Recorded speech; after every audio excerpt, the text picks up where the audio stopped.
Young boys کی class ہوتی تھی, ینگ بوائز بٹوین 13 to 18. اچھا, ایک بچہ میرے پاس آیا, وہ تقریباً 13 سال کا تھا, اور ایک ہفتے جب آیا تو اس نے کہا کہ ضیاء بھائی آج نا وہ میرا بھائی, بڑا بھائی ساتھ آیا, he was probably 17-18 years old, اور وہ آیا اور وہ نا ذرا دین پہ نہیں ہے. یہ چھوٹا بھائی دین پہ تھا, اس کی ماں بھی دین پہ تھی, وہ بڑا بھائی نہیں تھا. تو اس نے کہا وہ اتنا دینی نہیں ہے, نماز نہیں پڑھتا بالکل اس طرح سے.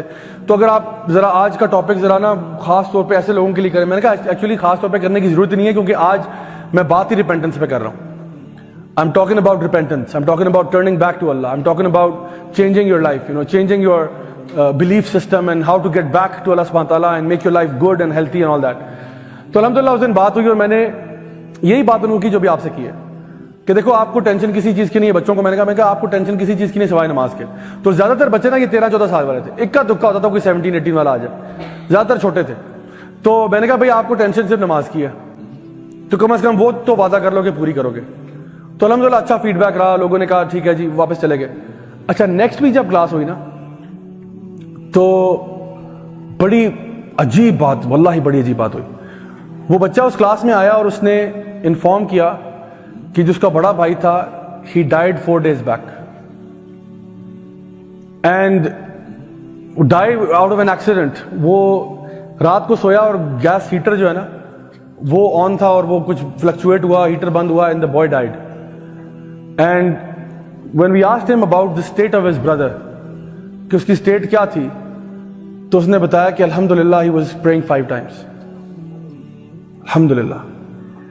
تو مجھے فیلنگ یہ آئی کہ اللہ کا شکر ہے کہ الحمدللہ اللہ تعالیٰ نے ایک جان کو جو ہے نا بچا لیا. نبی کریم صلی اللہ علیہ وسلم ایک یہودی بچے کے گھر گئے تھے. وہ یہودی بچہ نبی کے گھر میں کام کرتا تھا, ان کا سرونٹ تھا, آتا تھا, کام کرتا چلا جاتا. تو پتہ چلا آپ وسلم کو کہ وہ بیمار ہوا ہوا ہے. تو آپ اس کی تیمارداری کرنے اس کے گھر پہنچ گئے. یہ آپ کا اخلاق تھا, آپ کا کردار تھا. آپ اس کے گھر گئے تو دیکھا تو وہ سخت بیمار تھا. تو آپ نے نا اس بچے سے کہا کہ قولوا لا الہ الا اللہ تفلحوا, بس کہہ دو لا الہ الا اللہ. تو وہ بچہ جو تھا ہی لوڈ دا پروفٹ صلی اللہ علیہ وسلم, ہی لوڈ دا پروفٹ صلی اللہ علیہ وسلم. مطلب ان کے ظاہری بات ہے جو نبی کی خدمت کرتا ہو اس کو نبی کا اخلاق نہیں پتا, اس کو نبی کا پیار نہیں ملا ہوگا. سوچو نبی کا پیار تو وہ ہے جس نے ایک اونٹ کو بھی رلا دیا تھا. آپ نے ایک اونٹ پہ ہاتھ میں نا, اونٹ رو پڑا اور اونٹ نے بولنا شروع کر دیا. بہت بڑا ایک یعنی معجزہ تھا جو آپ کے جو نا سامنے ہوا. آپ کے ہاتھ میں تو پتھر بھی بول پڑے تھے. تو سوچے ایک بچے کو جب پیار کرتے ہو انسان تو پھر انسان ہے. جب آپ نے اس کو کہا نا کہ لا الہ الا اللہ کہہ دو میرے بیٹے, تو اس نے بڑی حسرت کے ساتھ اپنے باپ کی طرف دیکھا. تو اس کا باپ یہودی تھا, لیکن اللہ تعالیٰ فرماتے ہیں قرآن مجید میں کہ یہ آپ کو ایسے پہچانتے ہیں جیسے اپنے بچوں کو پہچانتے ہیں. یعنی یہ لوگ اس حد تک آپ کو جانتے ہیں, آپ اللہ کے نبی اور رسول ہیں, جتنا اپنے بچوں کو پہچانتے ہیں کہ یہ ہمارا بچہ ہی ہے, اس سے زیادہ اچھی طرح یہ جانتے ہیں کہ آپ اللہ کے رسول ہیں. دے نو اٹ, بس چھپاتے ہیں. ان کے اندر بغض ہے, کینہ ہے, چھپاتے ہیں. تو اس بچے نے اپنے باپ کی طرف دیکھا کہ ایسے نہ حسرت بھری نگاہوں سے. تو باپ نے ایسے اشارہ کیا کہ کہہ دو. تو اس نے کہا اشہد ان لا الہ الا اللہ واشہد ان محمد عبدہ ورسولہ. And a few minutes later that boy died. And when the Prophet صلی اللہ علیہ وسلم was leaving that house, he said these exact words. He said الحمدللہ, اللہ تعالیٰ نے ایک جان کو نا جہنم سے بچا لیا. So my dear brothers and sisters, میں آپ کو یہ بات کرنا چاہتا ہوں کہ دیکھو لائف میں سب کے لیے دعا کرتا ہوں, آپ ساروں کے لیے کہ اللہ تعالیٰ ہم سب کو لمبی عمریں دے, ہمیں صحت دے, ایمان پہ جینا, ایمان پہ مرنا نصیب فرمائے. لیکن پتہ کیا, زندگی کا پتہ کچھ نہیں ہوتا. میرے وہم و گمان میں, خدا کی قسم میرے وہم و گمان میں بھی نہیں تھا, میرے دور دور تک خواب و خیال میں بھی نہیں تھا کہ یہ ینگ لڑکا 17-18 سال کا اگلی کلاس میں نہیں ہوگا. کیا پتہ ہوتا ہے. تو اگر آپ صرف اپنے دماغ میں یہ سوچ لینا کہ یا اللہ میں تیری طرف آ رہا ہوں, لبیک اللہم لبیک. میں یہ نہیں کہہ رہا کہ آج آپ بدلیں اور کل جو ہے نا آپ مولانا بن جائیں, کل سے آپ یعنی اللہ کے ولی بن جائیں. میں یہ نہیں کہہ رہا ہوں. میں کہہ رہا ہوں اپنے دل و دماغ میں یہ بات بس سوچ لیں کہ I want to make myself better.